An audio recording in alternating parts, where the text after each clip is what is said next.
The 40 rules of لو وہ مارکتولار novel ہے جس نے لاکھوں زندگیوں کو متاثر کیا۔ سال 2009 میں شائع ہونے والے اس ناول کی مصنفہ محترمہ ایلف شفق کا تعلق ترکی سے ہے۔ اس ناول کی اشاعت 40 سے زائد زبانوں میں ہوئی ہے اور آن لائن اس سے مستفید ہونے والے افراد کی تعداد کا تو کوئی شمار ہی نہیں ہے۔ نومبر 2019 میں بی بی سی نیوز نے اس ناول کو 100 موسٹ انفلوئنشل ناولز میں شامل کیا ہے۔ اردو سمجھنے والے سامعین کے لیے اس ناول کو اس ارادے کے ساتھ پیش کیا جا رہا ہے کہ یہ ناول ان کی زندگیوں میں مثبت تبدیلی لائے گا۔ ہم اس ناول کی صرف مرکزی کہانی پیش کر رہے ہیں۔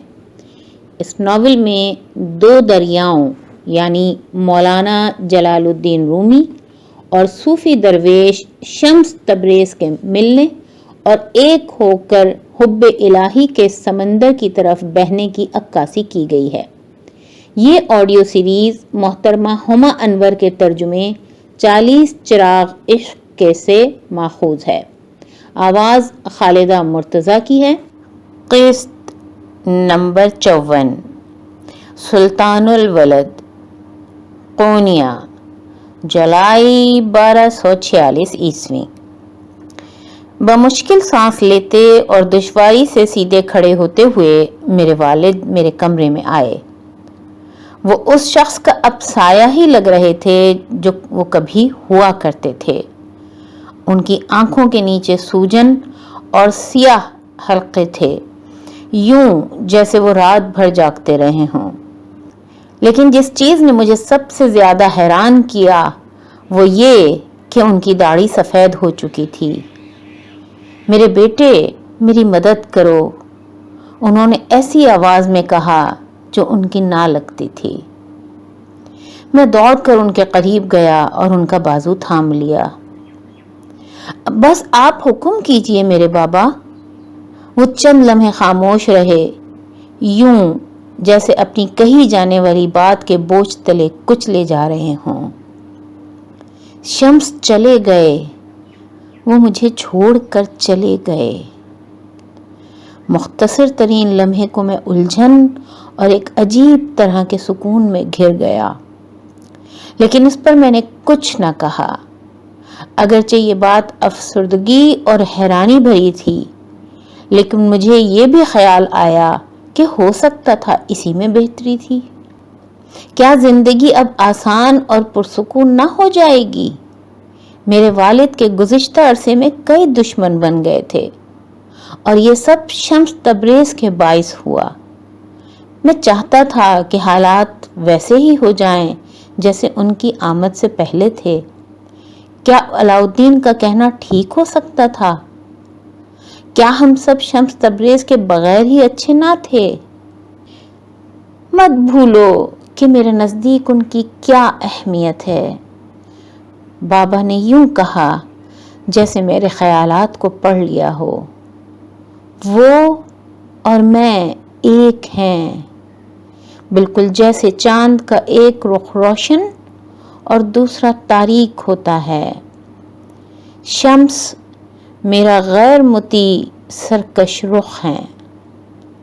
شرمندہ ہوتے ہوئے میں نے سر ہلا دیا، میرا دل ڈوب سا گیا۔ میرے والد کو مزید کچھ کہنا نہ پڑا۔ میں نے ان کی نگاہوں میں اس قدر دکھ پہلے کبھی نہ دیکھا تھا۔ میری زبان میرے منہ میں جیسے بوجھل ہو گئی۔ کچھ دیر تو میں کچھ بھی نہ بول پایا۔ میں چاہتا ہوں کہ تم شمس تبریز کو ڈھونڈو، لیکن اگر وہ تلاش کیے جانا چاہتے ہیں تو انہیں واپس لے آؤ۔ انہیں بتاؤ کہ میرا دل کس قدر کرب میں ہے۔ میرے والد کی آواز سرگوشی میں ڈھل گئی۔ انہیں بتاؤ کہ ان کی جدائی میرے لیے جان لیوا ہے۔ میں نے ان سے وعدہ کیا کہ میں شمس تبریز کو ڈھونڈ لاؤں گا۔ انہوں نے میرا ہاتھ تھام کر تشکر کے عالم میں ایسے دبایا کہ مجھے اپنی نگاہیں ان سے پھیرنی پڑیں، کیونکہ میں نہ چاہتا تھا کہ وہ میری آنکھوں میں میرے تذبذب کو پڑھ لیں۔ पूरा हफ्ता मैंने इस उम्मीद में कोनिया की गलियां छानते गुजारा कि कहीं से शम्स तबरेज के नक़ूश कदम का कोई सुराग मिल जाए। अब तक शहर भर को उनकी गुमशुदगी का इल्म हो चुका था और हर कोई अंदाजे लगा रहा था कि वो कहाँ होंगे। मैं एक कोड़ी गदागर से भी मिला जिसे शम्स तबरेज से बहुत अकीदत थी। उसने मुझे कई मायूस और बदनसीब लोगों का पता बताया जिनकी सरगिर्दा दरवेश ने मदद की थी। मुझे कभी मालूम ना था कि शम्स तबरेज से इतने लोग मोहब्बत करते थे, क्योंकि वो ऐसे लोग थे जो अब तक मेरे नजदीक गैर मरई थे। एक शाम मैं थका हारा चकराया हुआ घर वापस आया तो कैरा मेरे लिए गुलाब की खुशबू से भरी चावलों की खीर का प्याला ले आई।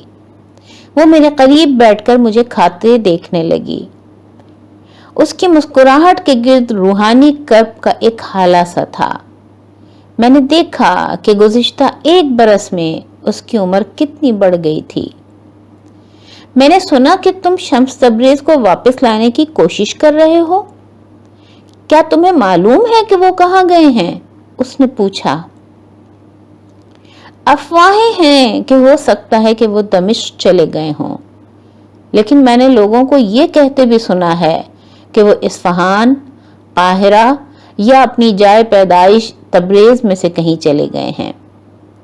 हमें इन सब जगहों पर उन्हें तलाश करना होगा। मैं दमिश्क जाऊंगा और बाबा के कुछ दूसरे शागिर्द बाकी 3 शहरों को रवाना होंगे। कैरा के चेहरे से एक संजीदा सा तासुर गुजरा और वो जैसे बाआवाज़े बुलंद सोचते ज़ेरे लब बोली, मौलाना शेर कहने लगे हैं, बहुत खूबसूरत अशार। शम्स तबरेज की जुदाई उन्हें शायर बना रही है। अपनी निगाह ईरानी कालीन की तरफ झुकाते उसके रुखसार नम हो गए और उसने एक ठंडी सांस भरी और फिर उसने ये शेर पढ़ा। मैंने उलूही हुस्न जमाल भरा चेहरा लिए बादशाह को देखा, वो जो चश्मे फलक और शम्स है। अब फजा में कुछ ऐसा था जो लम्हा भर पहले वहां मौजूद ना था। मैं देख सकता था कि कैरा अंदर से टूट चुकी थी।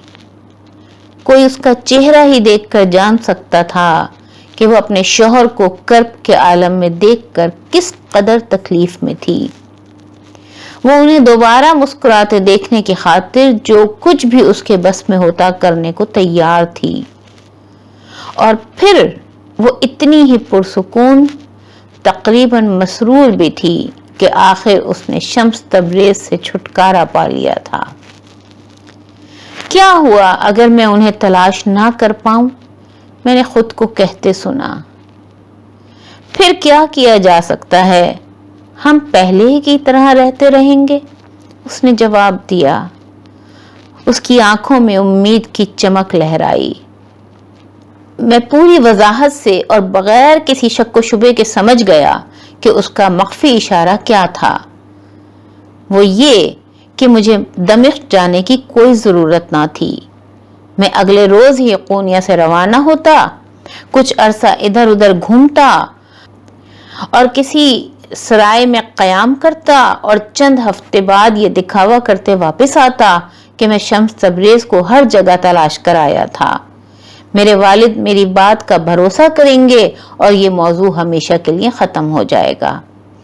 शायद यही बेहतरीन हो, ना सिर्फ कैरा और अलाउद्दीन के लिए जिन्हें हमेशा शम्स तबरेज पर शुबा रहा था, बल्कि मेरे वालिद के शागिर्दों और मुरीदों के लिए और हत्ता के मेरे लिए भी। कैरा, मुझे क्या करना चाहिए? और ये औरत जिसने मेरे वालिद से शादी के लिए इस्लाम कबूल किया था, जो मेरे भाई और मेरी बहुत ही अच्छी माँ रही थी और जो अपने शौहर से इस कदर मोहब्बत रखती थी कि वो नज़में उसे अजबर थीं जो उसका शौहर किसी और के लिए लिखता था। उसने मुझे रंजीदा आंखों से देखा लेकिन कुछ न बोली। अचानक ही उसके पास कहने को कोई अल्फाज ही ना रहे थे जो अब मुझे खुद ही तलाश करना थे।